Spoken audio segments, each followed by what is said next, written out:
Bismillahirrahmanirrahim. Assalamualaikum warahmatullahi wabarakatuh. Alhamdulillah, alhamdulillahilladzi alafa baina qulubina fa asbahna bi ni'matihi ikhwana ala ni'matil iman wa ala ni'matil islam wa ala ni'matil ukhuwah. Asyhadu an la ilaha illallah wahdahu la syarika lah wa asyhadu anna Muhammadan abduhu wa rasuluhu la nabiyya ba'dah. Allahumma salli wa sallim ala habibina wa syafi'ina Muhammad. Allahumma salli wa sallim wa ala alihi wa sahbihi wa ansarihi wa junudihi wa man tabi'ahum bi ihsanin ila yaumil jazaa amma ba'du. Ibu-ibu, bapak-bapak, hadirin hadirat jamaah salat subuh Masjid Jami Darul Rahman yang insyaallah dirahmati oleh Allah. Puji syukur marilah sama-sama kita panjatkan kehadirat Allah Subhanahu wa taala, karena sampai detik ini terus mengalir dalam diri kita, dalam keluarga kita, nikmat-nikmat Allah yang tidak terkira jumlahnya. Yang Allah katakan, sekiranya kamu menghitung-hitung nikmat Allah, maka kalian gak akan sanggup menghitungnya. Semoga dengan selalu kita bersyukur terhadap apa yang Allah berikan kepada kita dari semua sisi, Allah memasukkan kita dalam kelompok hamba-hambanya yang pandai bersyukur. Amin, amin ya rabbal alamin. Salawat serta salam tak lupa kita sampaikan kepada junjungan kita, contoh teladan kita, baginda Rasulullah sallallahu alaihi wasallam beserta seluruh keluarganya, para sahabatnya, insyaallah termasuk kita para pengikutnya.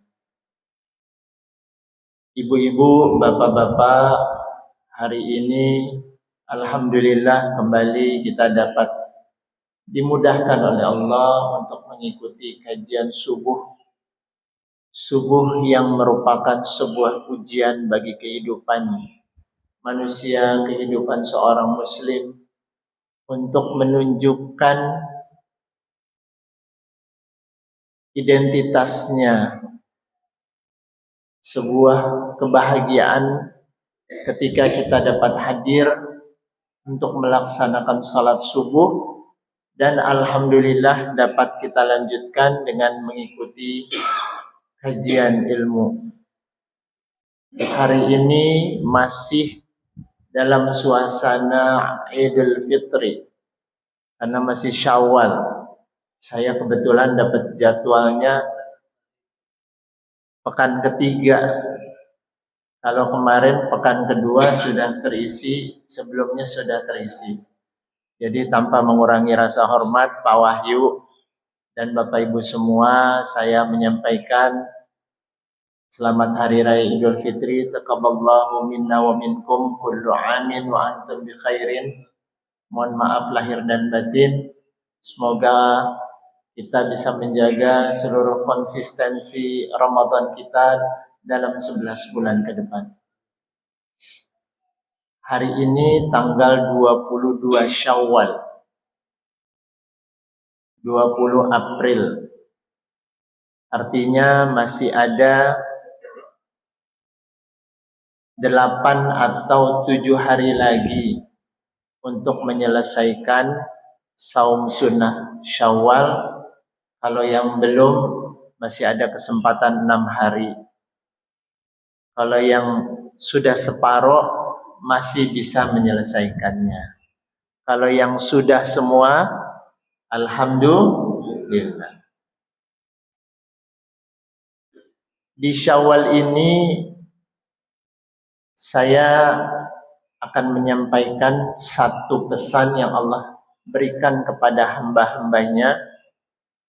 Temanya masih lanjut Bapak Ibu. Kalau saya hitung 50 menit ke depan kita akan bahas Suratul Baqarah ayat 185. Pesan yang semoga bisa menjadi bekal kita di 10 atau 11 bulan ke depan. Mari kita coba buka Al-Baqarah 185. A'udzubillahi minasyaitonirrajim. Bismillahirrahmanirrahim. Syahrul Ramadan alladzi unzila fihil Qur'anu hudal linnasi wa bayyinatin minal huda wal furqan. Ini sudah pernah kita bahas. Bulan Ramadan yang di dalamnya diturunkan Al-Quran sebagai petunjuk bagi manusia, sebagai penjelas dari petunjuk dan pembeda. Faman syahida minkumus syahra falyasum. Barang siapa yang menyaksikan, menemukan di antara kalian bulan itu, maka hendaklah dia melaksanakan puasa. Wa man kana maridun aw ala safarin. Barang siapa saja yang sakit pada bulan itu, aw ala safarin, atau dalam perjalanan, fa'iddatum min ayyamin ukhar. Hendaklah membayarnya di hari yang lainnya. Nah, yang akan kita bahas, belum lanjut, yuridullahu bikumul yusra. Allah menghendaki kepada kalian kemudahan, wala yuridu bikumul usra, dan tidak menghendaki kesulitan bagi kalian. Walitukmilul iddata walitukabbirullaha ala ma hadakum wa la'allakum tashkurun. Dan hendaklah kalian walitukmilul iddah, menyempurnakan bilangannya. Bilangan puasanya kalau kurang kita sempurnakan. Nah, di kalimat terakhir ini Bapak Ibu, walitukmilul iddah walitukabbirullaha ala ma hadakum.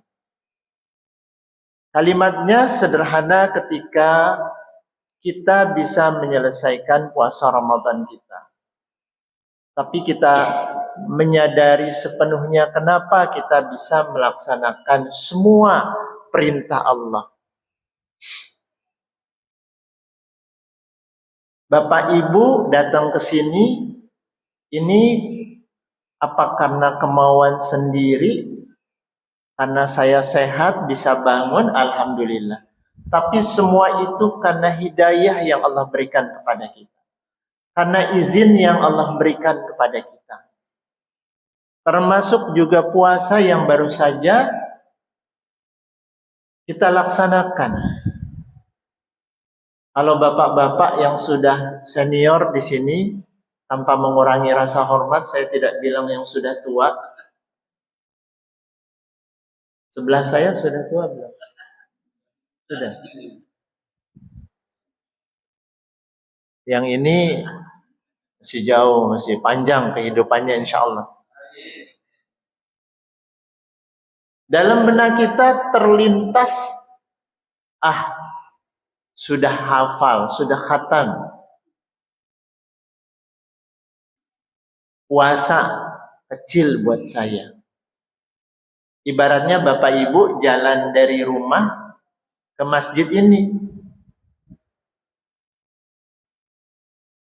Kita bisa bilang merem. Kalau ini ada lubang, ini ada gajlukan, udah hafal, udah khatam Ramadan itu. Bukan Bapak Ibu. Allah memberikan kemudahan kepada kita, hidayah sehingga kita bisa melaksanakan puasa Ramadan. Kita tengok saja berapa banyak di antara kita, sekeliling kita yang masih belum mampu untuk melaksanakan puasa. Kenapa? Pertama karena hidayah yang belum mau mereka ambil. Yang kedua karena memang Allah tidak mengizinkan dia. Dia tidak mau untuk mengambil hidayah itu. Maka disinilah letaknya betapa rasa syukurnya Allah berikan hidayah iman kepada kita Bapak Ibu. Tidak boleh terselip sedikit pun rasa sombong dalam diri kita. Ini saya bisa nih puasa Ramadan. Apalagi kalau kita bisa menghatamkan ya. Ada yang khatam sekali, ada yang 2 kali, ada yang 3 kali. Berapa kali khatam? Sekali. Apa yang kita bilang? Anak muda khatam cuma sekali. Masya Allah. Tidak boleh terucap seperti itu Bapak Ibu. Karena ini semua adalah kemudahan yang Allah berikan kepada kita. Allah mudahkan kita untuk bangun. Berapa banyak orang yang tidak sanggup bangun untuk melaksanakan sholat subuh. Ini kita hitung berapa nih di sini nih. Ada kali ya 30 ya. Plus sama Bapak Ibu, ibu-ibunya jadi 40. 40. Kalau Jumatan itu sampai belakang. Tapi begitu bangun subuh, tidak sanggup. Kalau ada bola, jam 2, jam 3, bangun nggak? Bangun. Berangkat ke bandara, pesawatnya jam 4 pagi. Berarti harus berangkat dari rumah jam 2. Bangunnya berarti jam 12 atau jam 1. Bisa bangun untuk mengejar pesawat.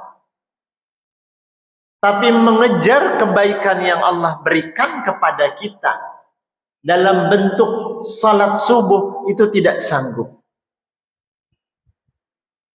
Maka bersyukurlah kita, ya Allah, alhamdulillah Allah mudahkan saya melaksanakan salat subuh.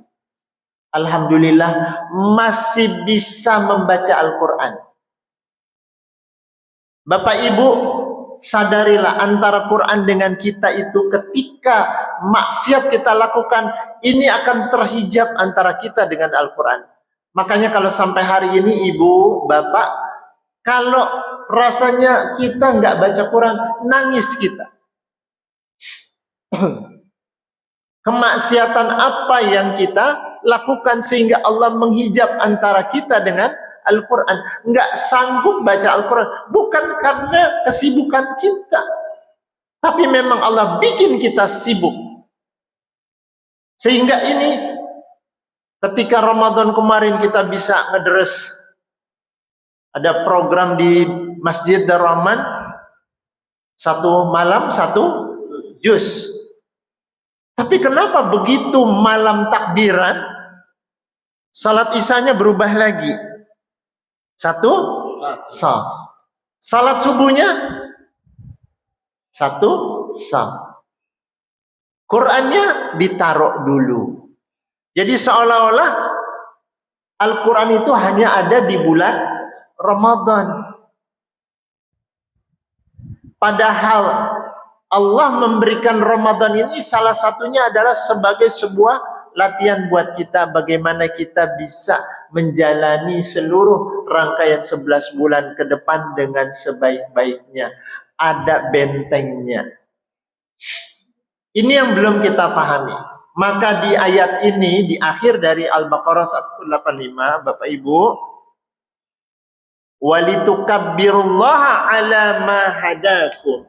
Maka hendaklah kita membesarkan, mengagungkan Allah karena hidayah yang Allah telah berikan kepada kita. Ada yang bisa hadir ke masjid untuk melaksanakan i'tikaf. Ada yang alhamdulillah bisa setiap malam, setiap hari berinfak. Dan banyak lagi kelebihan-kelebihan Ramadan yang kita lakukan yang tidak perlu kita ceritakan Bapak Ibu. Hatta kepada pasangan kita, suami atau istri kita.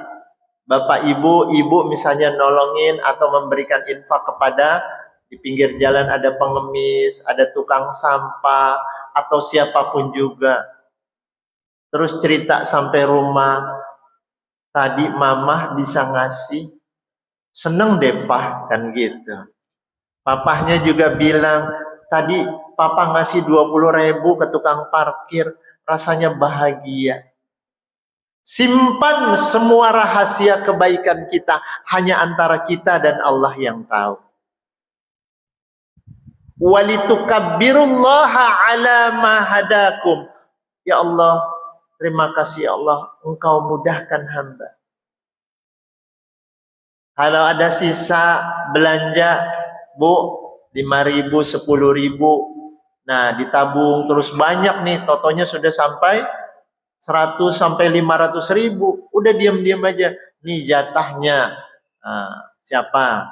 Oh, di pojok sana ada orang yang kelihatannya harus saya bantu. Udah, kepelin aja. Nggak usah cerita dan nggak usah bilang apapun. Bu, ini buat belanja lebaran. Akan terasa dada kita indah, dada kita sesak karena hidayah yang Allah berikan kepada kita. Maka apa? Kita agungkan Allah Subhanahu wa ta'ala. Lanjut, ala ma hadakum wa la'allakum tashkurun, agar kalian bersyukur. Dari situ kita bersyukur Bapak Ibu. Maka poin pertama ba'da Ramadan yang perlu kita tanamkan di dalam diri kita adalah senantiasa bersyukur. Ada 3 poin, insya Allah moga-moga cukup waktunya. Bersyukur terhadap apa yang Allah berikan kepada kita. Yang pertama adalah syukur terhadap hidayah. Syukur terhadap kemudahan yang Allah berikan kepada kita. Saya beberapa hari yang lalu naik saya nggak sebutkan mereknya, kendaraan online itu. Nah, kan nyebutin merek kan? Dipaksa itu juga. Dipaksa. Kendaraan Ya itulah. Yang pesen-pesen pakai, nggak boleh nyebut merek. Nah, saya naik karena ada satu titik yang perlu pakai mobil. Itu ngobrol kita, Bapak Ibu. Apa yang dia lakukan?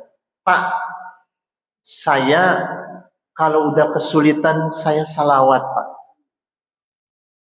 Itu nggak tahu, ada aja kemudahan yang Allah berikan kepada saya.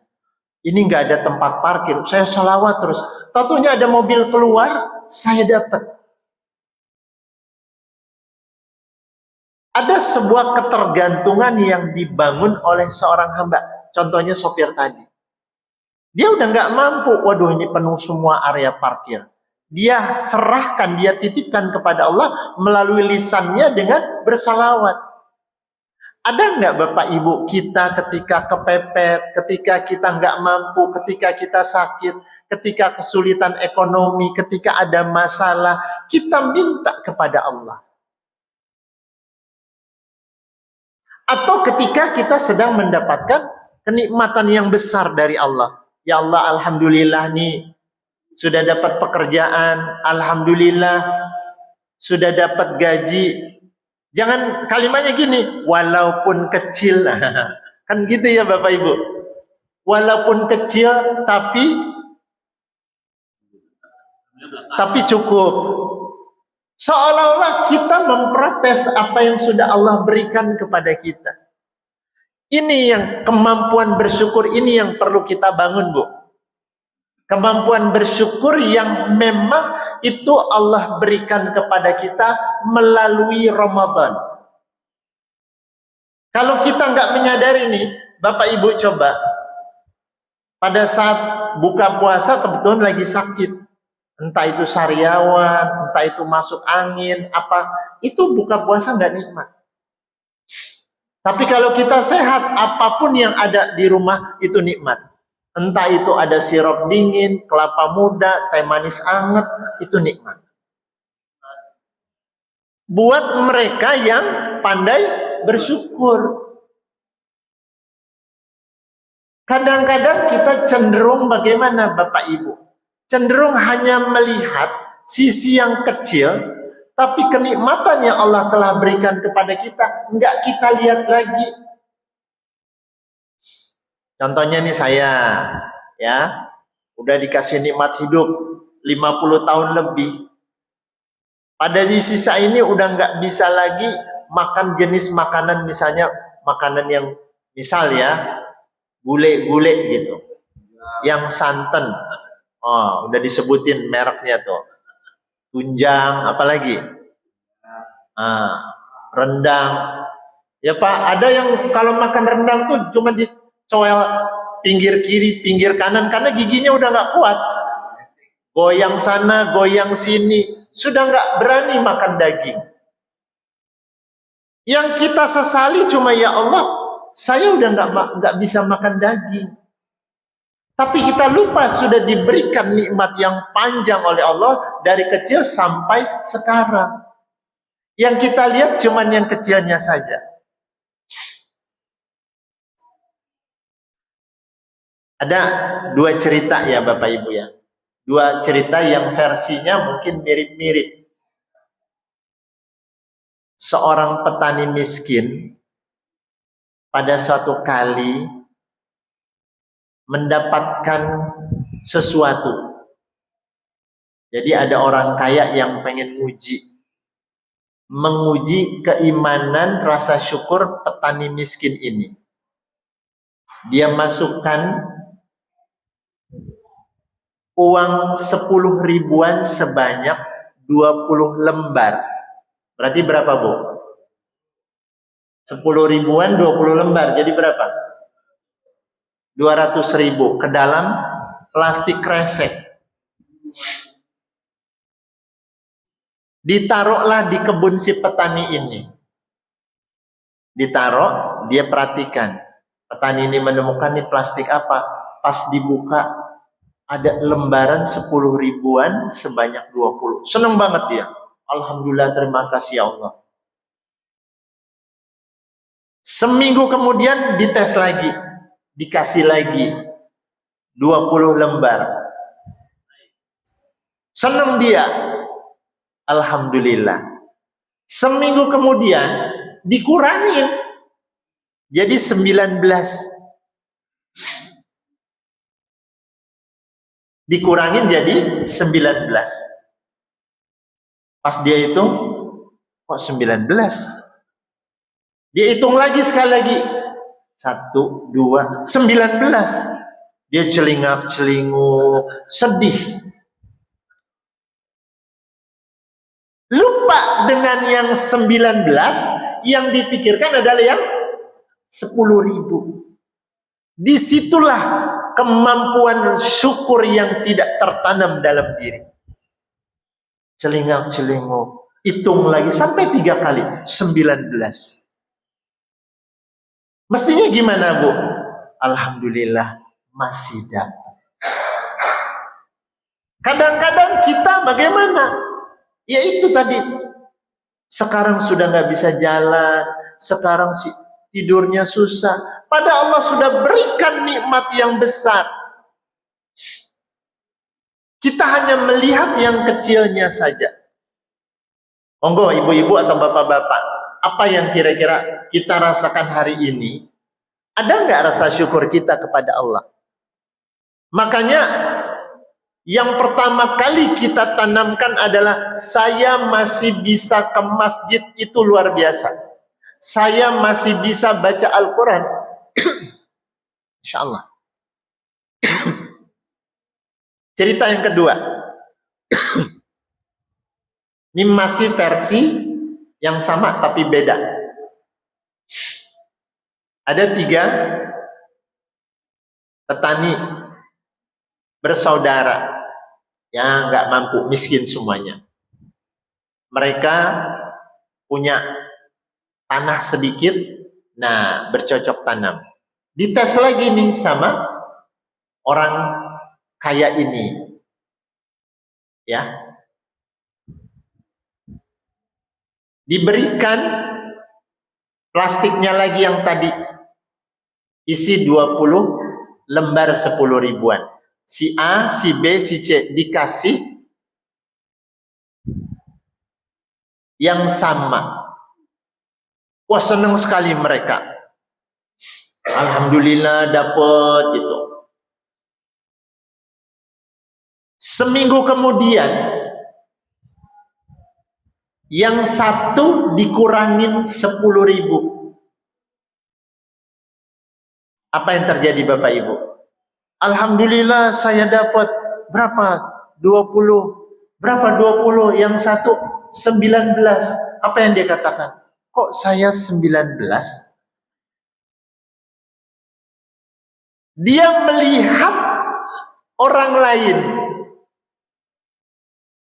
Seperti itu gambarannya Bapak Ibu. Kita ngelihat orang lain, rumahnya bagus ya, mobilnya bagus ya. Kita lupa kenikmatan yang Allah berikan kepada kita. Memang Allah cuma titipkan. Inilah yang pantas untuk kita dengan kemampuan kita. Bisa jadi kalau saya dikasih kekayaan, saya akan lupa diri. Bisa jadi kalau saya dikasih pekerjaan yang luar biasa berat tuh, saya akan lalai dan lupa kepada Allah. Maka Bapak Ibu sekalian, poin la'allakum tashkurun ini bukan hal yang mudah. Diawali dengan harfut taraji. La'alla itu butuh satu kesungguhan kita untuk bersyukur. Masih ingat hadis yang dulu pernah kita bahas? Ajaban li amril mu'minin. Allah itu kagum terhadap urusan orang-orang beriman. Allah kagum dengan orang beriman. Ketika apa? Ketika mereka mendapatkan kesulitan, mendapatkan musibah, mereka bersabar. Tapi ketika mereka mendapat kenikmatan, mereka bersyukur. Tidak ada masalah buat orang-orang yang beriman. Sama persis nih Bapak Ibu, yang ngedarin kue nih di piring. Ada berapa jenis nih? 2 ya. Dah. Terus nggak tahu gimana kan? Namanya tukang gorengan, ada kalanya gorengannya agak kepotong kecil gitu. Pas dihidangin kan kebuka tuh. Dia lihat potongannya kecil. Dia ngelihat tetangga. Kok gede ya? Gede. Gua kok kecil? Tidak dilihat lagi. Saya sudah dapat tempe. Saya bisa makan tempe dengan ketan pagi ini. Tapi yang dia sibukkan adalah dia sibuk dengan apa? Kok saya kecil ya? Akhirnya manggil tuh. Tadi siapa yang nganterin? Ahmad, Mat, kok kecil Mat? Ganti Mat, dia sibuk hanya yang kecilnya. Bukan alhamdulillah saya dapat.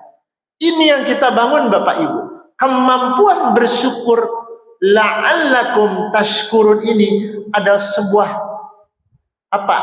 Refleksi dari keimanan kita kepada Allah Subhanahu wa taala.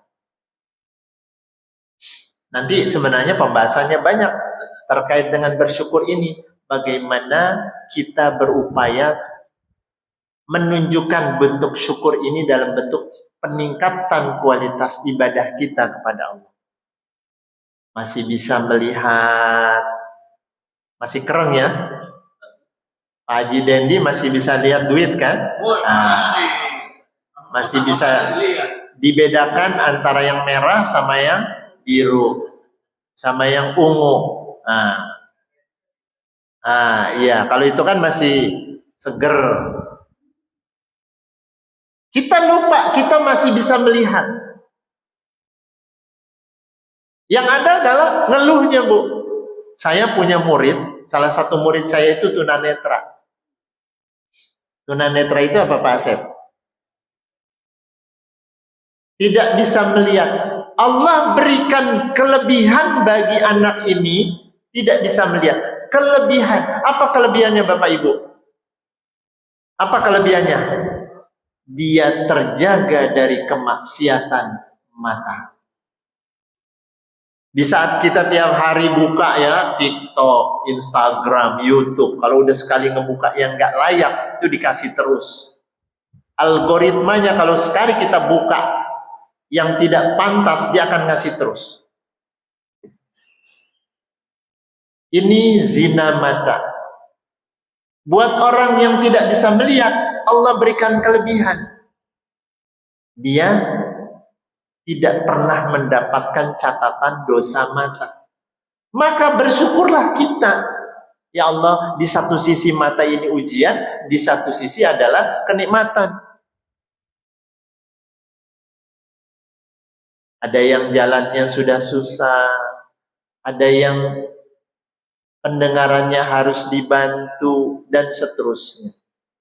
La'allakum tashkurun. Maka bagaimana kita gunakan seluruh kenikmatan yang Allah berikan ini sebagai kita wujudkan untuk meningkatkan kualitas ibadah kita di hadapan Allah Subhanahu wa Ta'ala.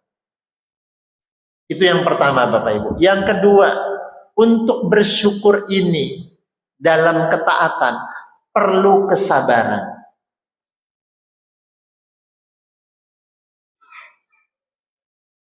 Sabar dalam ketaatan.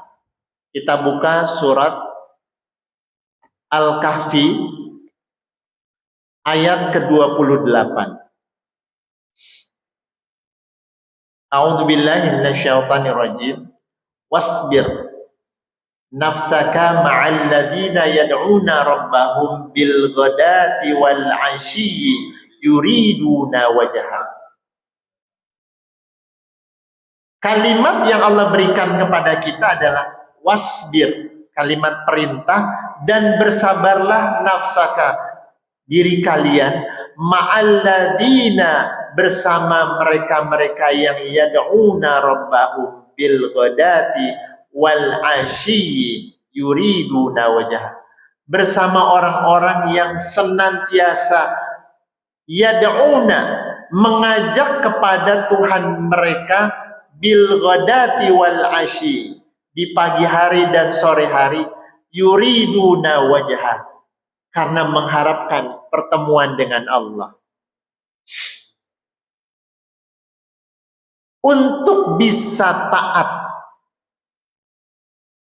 untuk bisa melaksanakan semua perintah Allah itu dibutuhkan kesabaran, Bapak Ibu.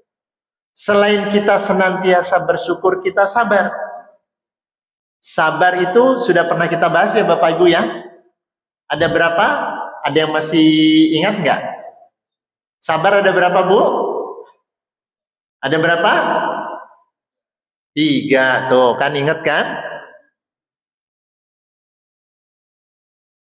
Yang pertama adalah sabar dalam ketaatan.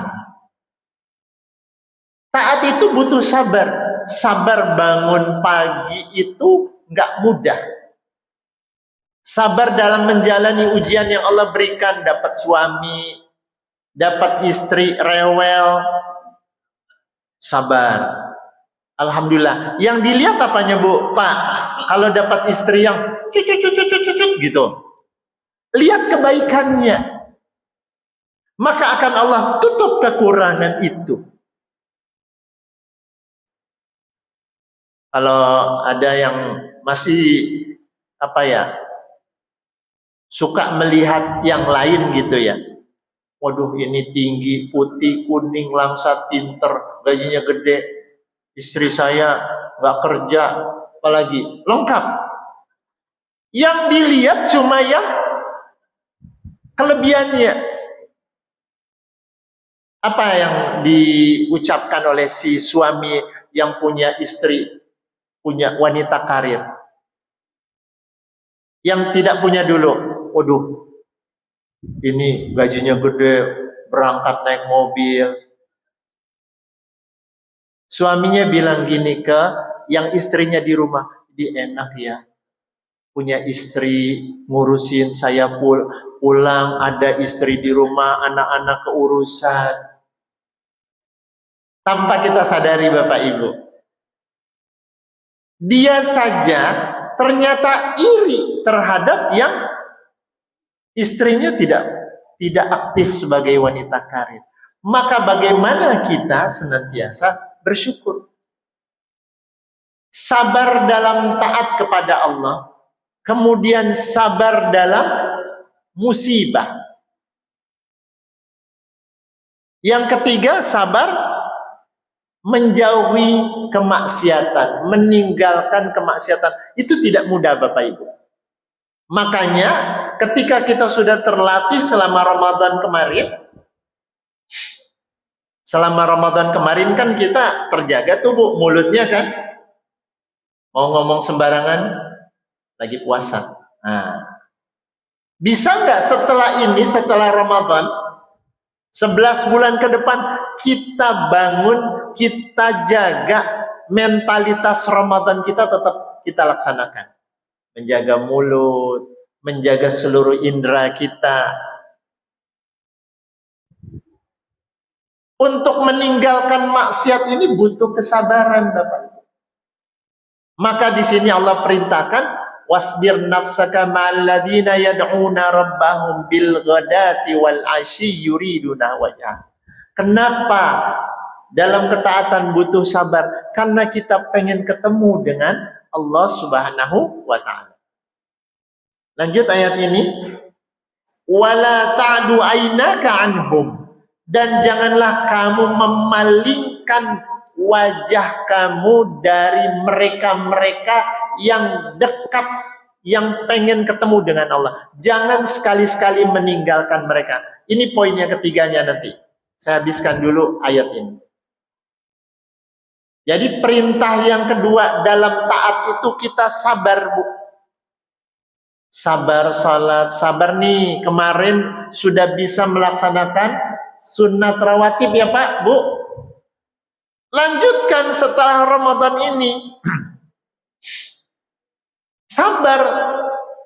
Dari pagi belum buka Al-Quran, pulang sudah jam 10 malam, udah ngantuk, udah capek. Sanggup nggak buka Quran? Sanggup nggak? Paksain. Walaupun hanya 1 halaman.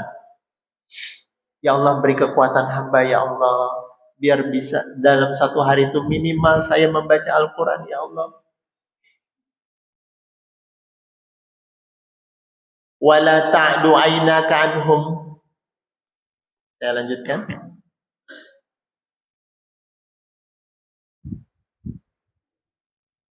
Turidu zinatal hayatid dunia. Jangan kamu memalingkan wajahmu dari mereka karena mengharapkan kehidupan dunia. Kita tinggalin nih kelompok orang-orang yang taat kepada Allah karena pengen mengharapkan kehidupan dunia. Allah sudah jaga kita kemarin. Selama Ramadan Allah berikan kemudahan. Kenapa kita tinggalkan lagi? Padahal Bapak Ibu sekalian, para sahabat itu 6 bulan sebelum Ramadan mereka berdoa. Bukan, kalau kita kan doanya itu kapan? Pas Rajab. Allahumma barik lana fi Rajab wa Sya'ban wa ballighna Ramadan. Kita di bulan Rajab sibuk. Para sahabat 6 bulan sebelumnya pengen ketemu dengan Ramadan. Selesai Ramadan, mereka masih sibuk, Bu. Sibuknya apa? Minta kepada Allah agar diterima ya amalan Ramadan kemarin. Bukan bablas. Jadi mereka menangis. Ya Allah, terimalah Ramadan kami, hamba ya Allah. Itu 5 bulan 5 bulan itu masih doa, ya Allah terima. Enggak nyaman hati ini, masih was-was, minta sama Allah. Ada nggak kayak gitu kita? Setiap habis sholat minta, ya Allah, Allahumma taqabbal minna siyamana, salatana, wa ruku'ana, wa sujudana, wa tilawatana, dan seterusnya. Ya Allah, terima puasa kami. Ada nggak? Para sahabat itu 5 bulan masih minta itu.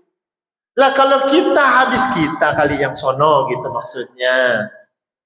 yang di negara yang lain, begitu Ramadan lewat, subuhnya lewat, isyaknya lewat, dan seterusnya. Maka di sini kenapa dikatakan wala ta'du ainaka anhum turidu zinatal hayatid dunya? Jangan palingkan karena mengharapkan kenikmatan dunia. Lanjut sedikit lagi, wala tuti' man aghfalna qalbahu an dzikrina, dan janganlah kalian mengikuti mereka-mereka yang hatinya sudah dilalaikan dari mengingat kami. Wattaba'a hawahu, dan mereka senantiasa mengikuti hawa nafsu mereka. Wa kana amruhu furuta, sesungguhnya mereka sudah melampaui batas. Maka ketika kita bisa melihat mereka yang tidak salat, tidak puasa, langsung kita bersyukur, ya Allah makasih ya Allah, Engkau sudah mudahkan hamba. Ya Allah makasih ya Allah, anak hamba masih salat ya Allah. Ya Allah terima kasih Allah terhadap semua kenikmatan. Maka poin kedua Bapak Ibu adalah kita sabar dalam ketaatan kepada Allah. Poin yang terakhir, ya, ada terselip di situ kalimat, kalau kita melihat dalam sabar itu bagaimana Bapak Ibu? Saya ulang ya. Saya ulang kalimatnya. Wasbir nafsaka, bersabarlah kalian dalam ketaatan kepada Allah, ma'alladzina yad'una rabbahum bil ghadati wal asyi. Apa maknanya apa Bapak Ibu? Bersama orang-orang yang senantiasa. Kalimatnya di situ yad'una. Nah, Ustadz Reza sudah bilang fi'il mudhari dalam bahasa Inggris itu namanya apa? Present continuous tense, senantiasa. Maka poin yang ketiga yang bisa kita lakukan, Bu, Pak, bagaimana kita harus punya komunitas bersama orang-orang yang saleh.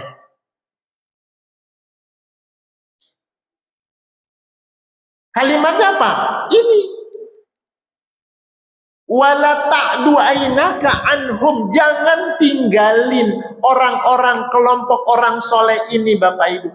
Ini yang menjaga stabilitas keimanan kita. Makanya salah satu hikmah dari kita melaksanakan di 10 hari itu, iktikaf di masjid, salah satunya apa Bapak Ibu? Adanya motivasi semangat ketika kita ngantuk mau tidur, kita lihat sebelah lagi tilawah. Aduh nggak enak, masa saya tidur? Dari rumah kalau mau iktikaf lengkap ya, bantal, selimut, autan. Ini mau pindah tidur atau mau ibadah, lengkap semua udah. Tapi ketika kita bersama mereka, bersama orang-orang yang saleh ini, termotivasi. Maka jangan sekali-kali kita meninggalkan komunitas orang saleh Bapak Ibu. Yang mana? Masjid. Saya pernah sampaikan ke Bapak Ibu ya, masjid itu buat orang beriman itu seperti apa Bapak Ibu masih ingat? Seperti ikan dengan air. Ikan kalau keluar dari airnya yang terjadi apa? Mati. Jadilah ikan pepes, ikan bakar, pecel lele. Apalagi pokoknya masakan ibu-ibu. Mati dia. Seperti itulah seorang beriman, seorang muslim ketika dia meninggalkan masjidnya. Sebenarnya hatinya sudah mati, nggak ada ketertarikan lagi dengan masjid rumah Allah.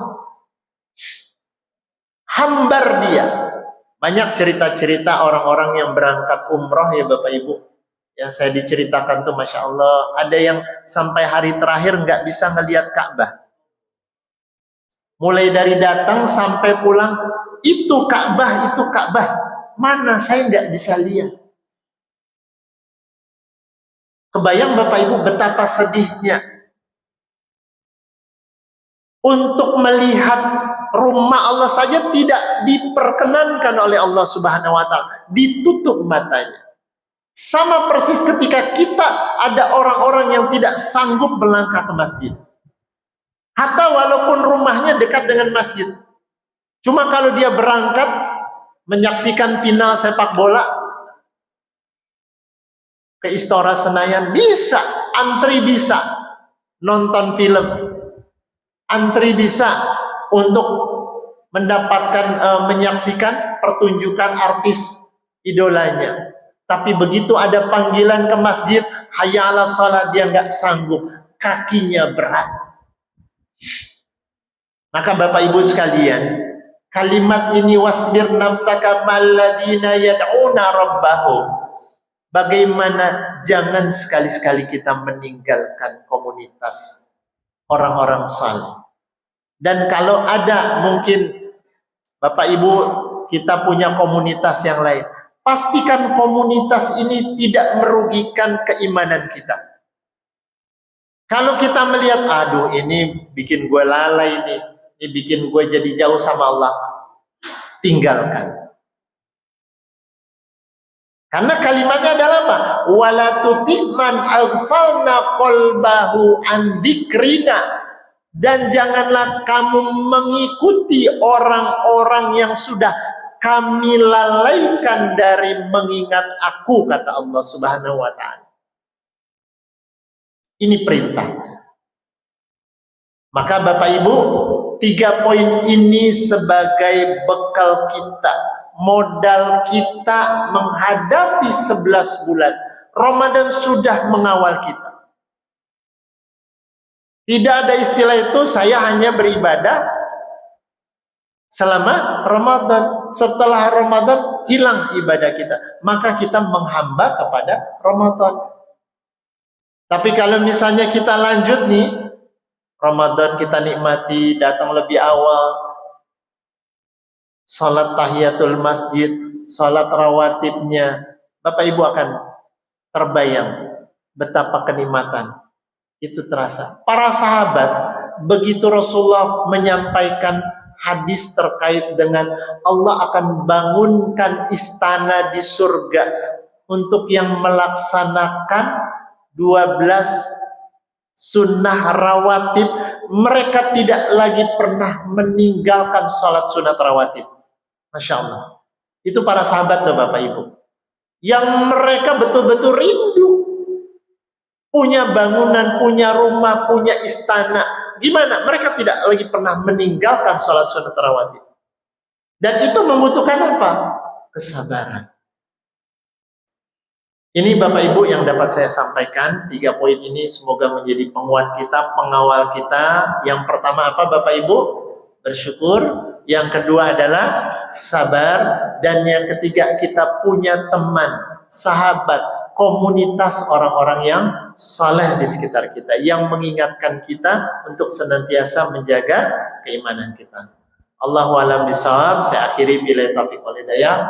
Assalamualaikum warahmatullahi wabarakatuh. Waalaikumsalam warahmatullahi wabarakatuh. Minta tolonglah sama Allah dalam sabar dan sholat. Maka kata Allah, innallaha ma'as-sabirin. Allah itu sesungguhnya Allah itu bersama orang-orang yang sabar. Kenapa bukan namanya orang yang sholat? Kenapa bukan orang ibadah? Karena kalau orang sudah sabar, pasti ibadahnya. Tadi yang disampaikan ibu kita, sholat kita sabar, ngaji kita sabar, malam berangkat pagi, ke masjid gelap sabar, gitu ya. Tapi nanti ketika kita meninggal dunia, ada malaikat yang ketika kita membisikkan, ala takhafu, jangan kamu takut, wala tahzanu, jangan kamu sedih, wa abshiru bil jannati allati kuntum tu'adun. Jangan takut karena surga sudah disiapkan untuk orang-orang yang sabar dan istiqamah. Masyaallah muslimin rahimahullah, bagi para jemaah yang mau bertanya kami persilakan. Terima kasih Ustaz. Bapak Ibu, Assalamualaikum warahmatullahi wabarakatuh. Waalaikumsalam. Maka benar Ustaz dalam saya ngaji di kampung itu, guru-guru ngaji saya itu, kalau ngaji itu paling tidak ada beberapa hal, salah satunya niatkan bahwa kita akan berkumpul dengan orang-orang soleh, dan salah satu niatnya Yang berikutnya adalah bersyukur atas nikmat Allah. Bapak Ibu yang saya hormati, mohon izin ada beberapa informasi yang saya sampaikan. Ustaz, saya berarti pertama memang menarik cerita kita menginginkan sesuatu salawatin aja dulu. Ada beberapa hal yang memang saya rasakan dan saya coba, dan itu memang semuanya datang dari Allah dan itu berhasil. Yang saya tanyakan ini satu, setelah berhasil, contoh ini cuma contoh saja. Kita menginginkan sesuatu, misalkan mobil, pengen punya salawatin Ustaz. Karena ini menjadi salawatin aja dulu Ustaz. Alhamdulillah dapat rezeki Ustaz. Rezeki tapi tidak kita beli Ustaz. Ini kalau kata penceramah yang anak muda itu apa kaitannya dengan cek malaikat Ustaz? Artinya apakah kita dosa atau tidak setelah kita minta tapi tidak kita jalan? Pertama itu. Yang kedua masalah bersyukur Ustaz. Manfaatnya buat apa? Buat kita ini apa sih dengan bersyukur itu? Dengan alhamdulillah, alhamdulillah. Cuma mengucap seperti itu, apa sih manfaat buat diri kita bahwa kita ini bersyukur Ustaz? Yang ketiga lagi itu masalah berkumpul dengan orang-orang baik. Saya cuma pernah diskusi berpikir bagaimana kalau kita balik Ustaz. Jadi jangan orang mau ngumpul ke orang-orang baik, kumpulan, tapi orang baik mencari orang untuk berkumpul Ustaz. Karena begini ada beberapa perkumpulan saya tidak sebutkan, kalau kita masuk tidak diterima Ustaz. Nah ini, sekarang kita aja yang punya kumpulan baik, kita cari orang baik, kita kumpul. Sekira itu belajar Assalamualaikum. Assalamualaikum warahmatullahi wabarakatuh. Masya Allah. Ada 3 pertanyaan, moga-moga saya nggak lupa. Pertanyaan pertama yang unik nih Bapak Ibu. Udah niat, udah dapat duit, berubah niatnya. Tadinya mau beli mobil, udah dapat nih misalnya berapa? 100 juta. Wah 100 nih, beli tanah aja deh. Kan gitu. Bapak Ibu, semua rizki yang Allah titipkan kepada kita itu tentu ada peruntukannya. Ada peruntukannya. Maka sebagai seorang muslim, kita diajarkan memiliki satu gaya hidup yang memang kita memiliki sesuatu itu karena butuh, bukan karena pengen. Kenapa? Seorang muslim itu menyadari semua yang dia miliki itu akan diminta pertanggungjawaban oleh Allah Subhanahu wa taala. Apa bedanya? Mohon maaf, di antara kita ada yang punya misalnya 3 baju koko, sama yang punya 5 baju koko, sama yang punya 10 baju koko. 10 seneng kita ngelihatnya kan, tiap hari ganti. Seneng, tapi tahu nggak Bapak Ibu? Itu akan diminta pertanggungjawaban oleh Allah terhadap kepemilikan yang kita miliki ini. Jadi jangan dipikir kita ini punya sesuatu tanpa pertanggungjawaban Bapak Ibu. Punya barang itu akan ditanya nanti di hari yaumil akhir. Makanya saya selalu bilang sama teman-teman yang rada-rada dalam tanda kutip, bahasanya nggak boleh saya bilang sombong gitu ya. Pokoknya merasa lebih. Dia bilang apa? Saya pernah cerita, ada yang punya istri 2, bangga. Lu akan diminta pertanggungjawaban. Sudahkah membina istrimu? Ada yang punya merasa bangga dengan punya anak banyak. Beda dengan anak punya 1, punya 2, punya 5, punya 7. Itu semua ada pertanggungjawabannya nanti di yaumil akhir kelak Bapak Ibu. Maka mulai niatnya dari situ. Ketika kita pengen mobil, dasarnya apa?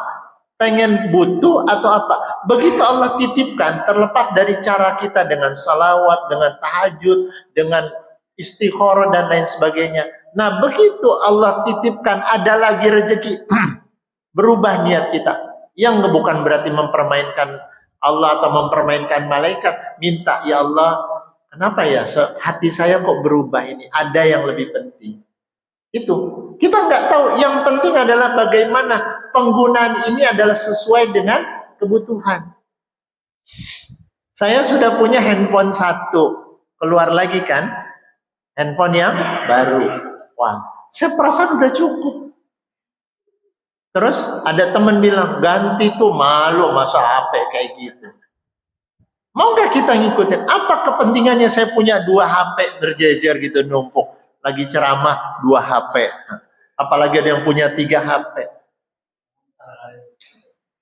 Counter tadi katanya. Jadi senantiasa kita sesuai dengan yang kita butuhkan. Itu ya Bapak Ibu ya. Kalau memang ini dapat rezeki, ya Allah kok ada hati saya terlintas. Bersihkan niat kita dulu, memang saya butuh yang ini. Maka kita terlepas dari kepentingan-kepentingan yang lain.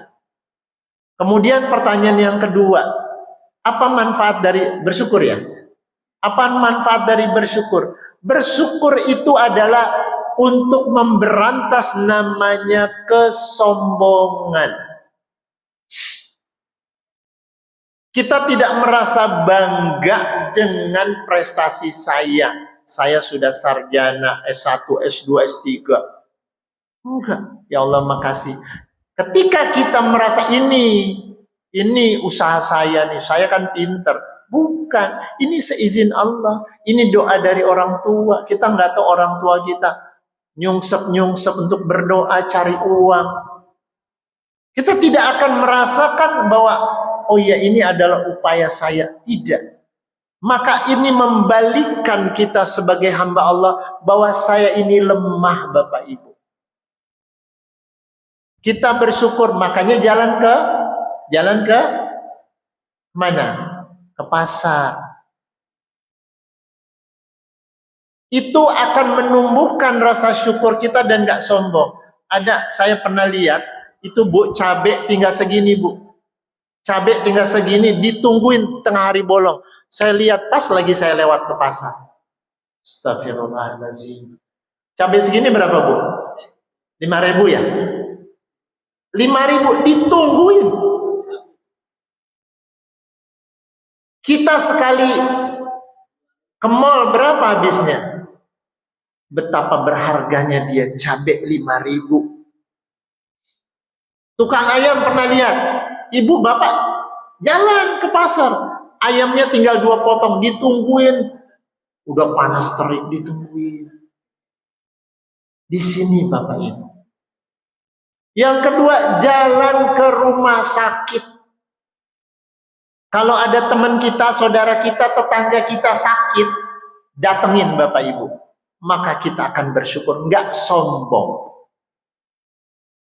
Itu yang pertama. Yang kedua, menambah semangat kita untuk semakin dekat dengan Allah. Ya Allah, saya udah punya duit nih, gaji. Berapa aja? 3 juta, 4 juta, 10 juta? 15,5. Nggak sampai lah. Kalau gaji Reza nggak sampai, 20 juta nggak sampai lah. Atau 100 juta nggak sampai. Tapi ketika kita nggak bersyukur Bapak Ibu, gimana? Gaji cuma segini, protes sama atasannya. Kebetulan dia dikurangin, bulan ini dikurangin 20.000. Ngejar sampai ke bendara. Kenapa nih saya? Wah, begitu. Pak, Bu, semua yang kita terima itulah rezeki kita. Bapak Ibu masih bisa bernafas, ini rezekinya masih Allah berikan. Tapi begitu berhenti nanti siang jam 10, oh berarti rezeki napas kita sampai situ Pak Dendi.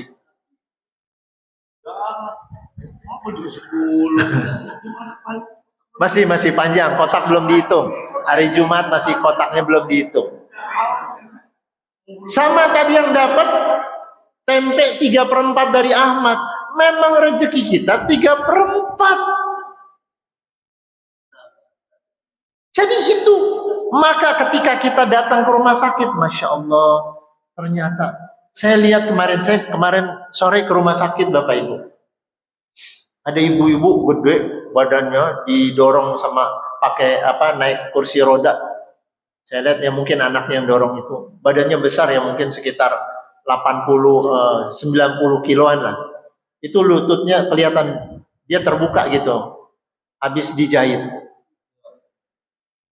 Istri saya bilang, tuh habis operasi tuh lututnya kayaknya habis dibelah. Gimana Bapak Ibu? Bersyukur. Enggak sombong. Kenapa Fir'aun, Qarun, Namrud itu sombong? Karena dia merasa itu adalah upaya saya. Ini saya. Ini bukan karena kamu, ini bukan karena pertolongan siapa saya. Pernah dengar yang namanya Qarun itu gimana? Pernah dengar ya Bapak Ibu ya? Kunci gudang hartanya aja, kuncinya aja yang ngangkat itu harus orang kuat. Berapa kuncinya itu? Bukan jangan kebayang kuncinya segede ini, bukan. Banyak, gudang hartanya banyak. Untuk ngangkat kuncinya aja membutuhkan orang-orang kuat. Berarti hartanya seperti apa? Tapi begitu diminta untuk berinfak, infakkan sedikit Bapak Ibu ya.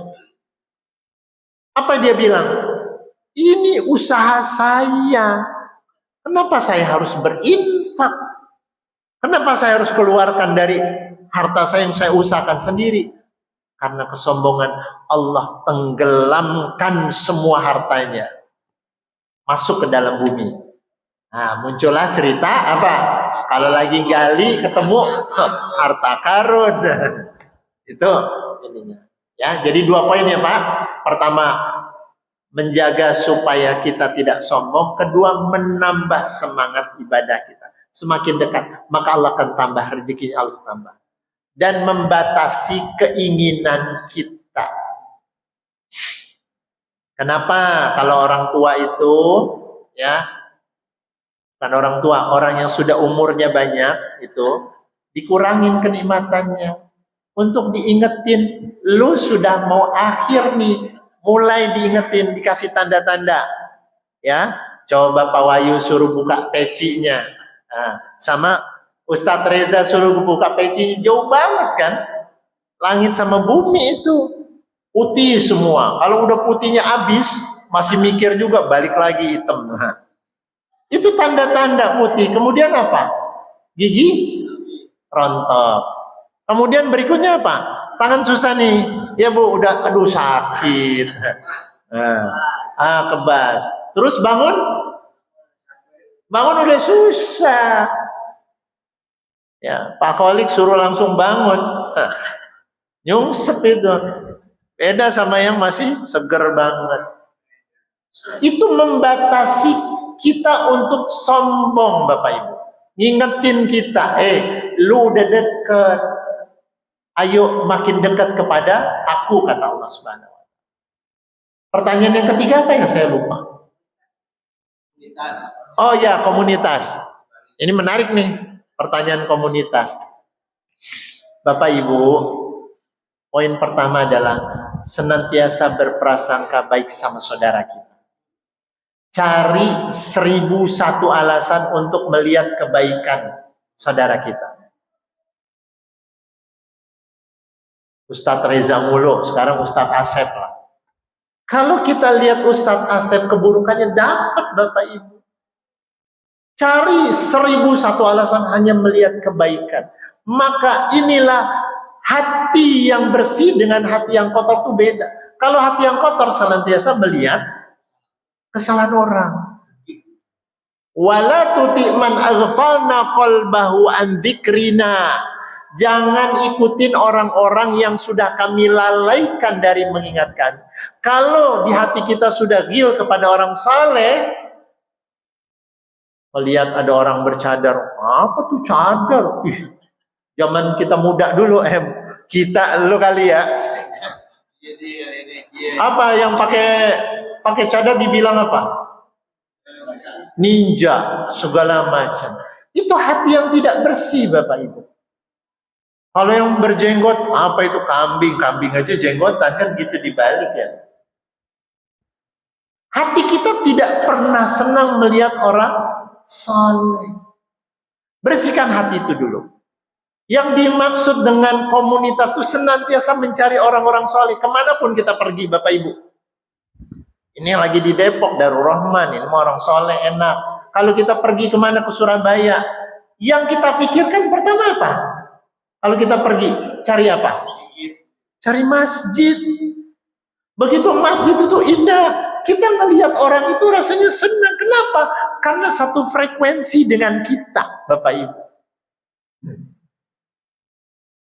Satu frekuensi itu ada nikmat. Jadi ketemu saudara kita seiman, satu akidah, Tuhannya sama, nabinya sama, kitab sucinya sama.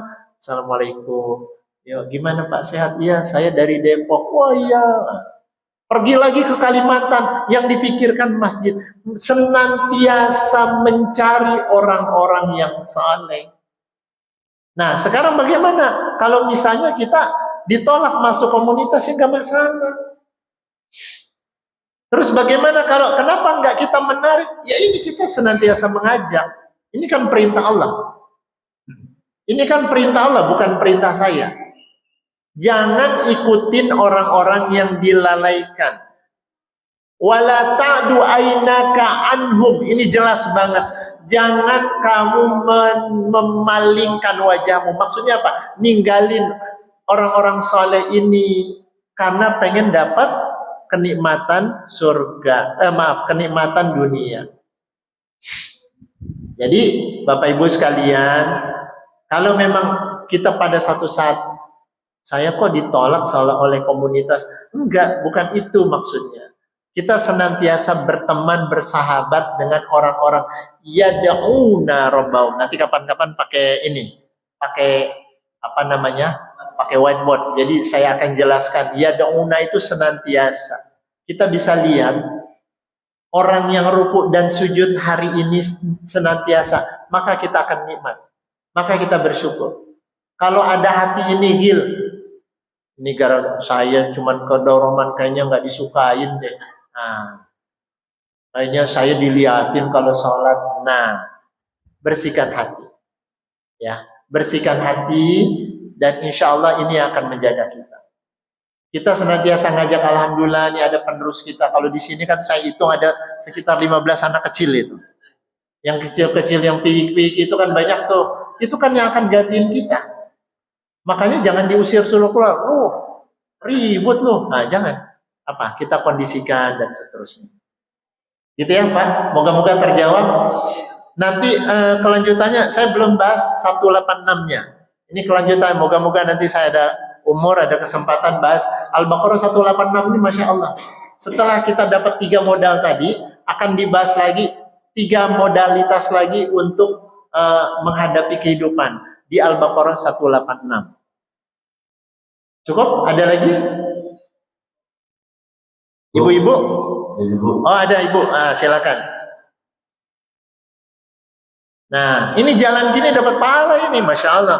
Dibandingkan yang duduk doang itu sebelahnya, beda. Senyum doang. Kenapa nggak rebutan ngambil mic gitu ya? Satu semasjid rebutan ngambil mic. Bismillahirrahmanirrahim. Assalamualaikum warahmatullahi wabarakatuh. Waalaikumsalam warahmatullahi wabarakatuh. Assalamualaikum pencerahannya pagi ini berkenaan dengan surat Al-Baqarah 185 yang utang puasa itu salah satunya. Mohon dengan hormat kepada Ustaz, saya minta dijelaskan tentang gaya fidyah Ustaz. Mungkin itu ada pertanyaan saya. Assalamualaikum warahmatullahi wabarakatuh. Bayar hutang puasa maksudnya, Bu. Bayar hutang puasa dengan fidyah. Fidyah ini ketika kita dinyatakan, para ulama sepakat, ya memang kondisinya sudah tidak mampu berpuasa. Kalau masih misalnya begini, pas Ramadan kita sakit keras 3 bulan, setelah itu sehat, maka itu wajib berpuasa. Tidak boleh membayar fidyah.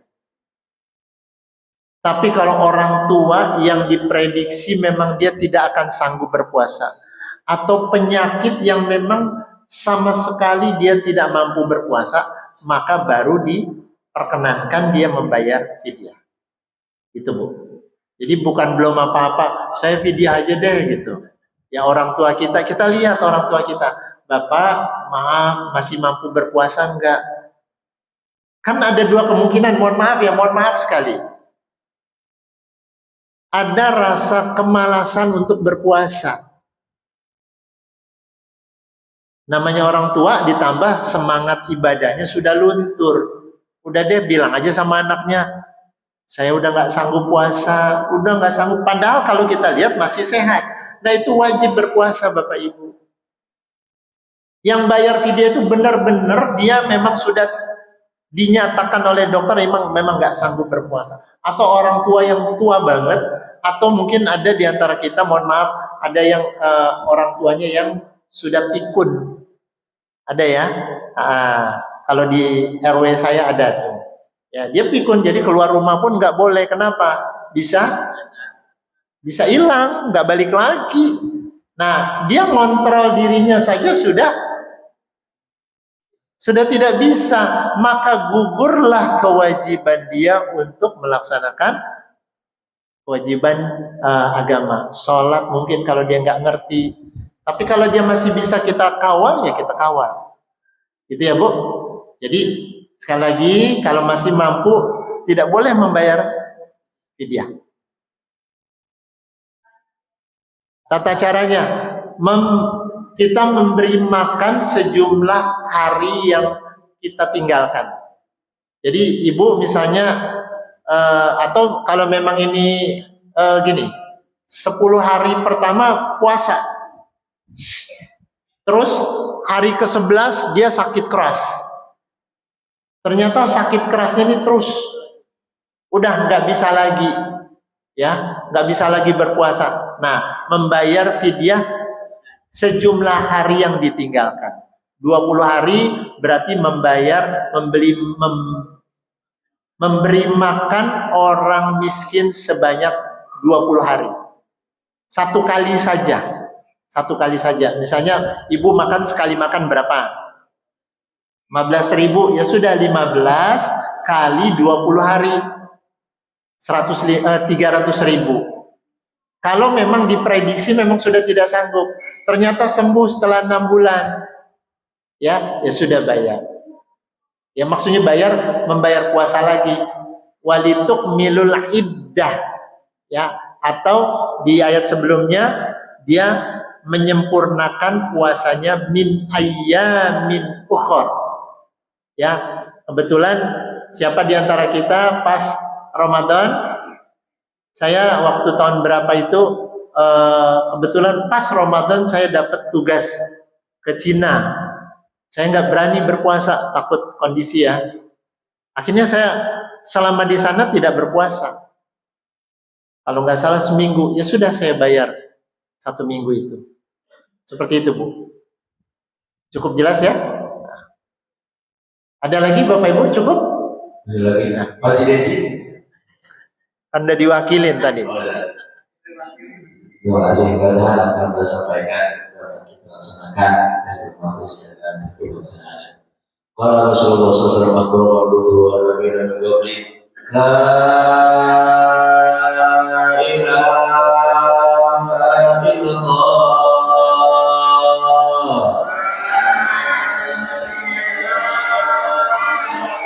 La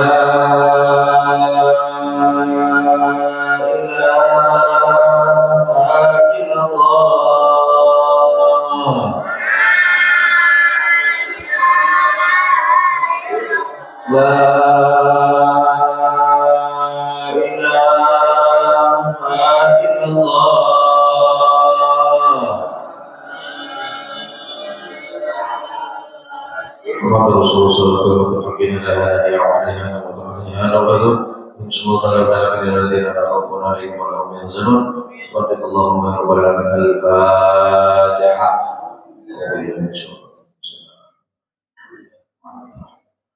وأنت خير الراحمين. اللهم نعوذ بك من جهد البلاء، ترك الشقاء، وسوء القضاء، وشماتة الأعداء، ومن سلك الإيمان، سلك الإسلام، سلك بالتوحيد ثبتنا بالاعتقاد ثبتنا بالاستقامة من الدنيا إلى الآخرة دعوهم فيها سبحانك اللهم وتحياتهم فيها سلام وآخر دعواهم الحمد لله رب العالمين. صلى الله عليه وسلم صلى الله عليه وسلم صلى الله عليه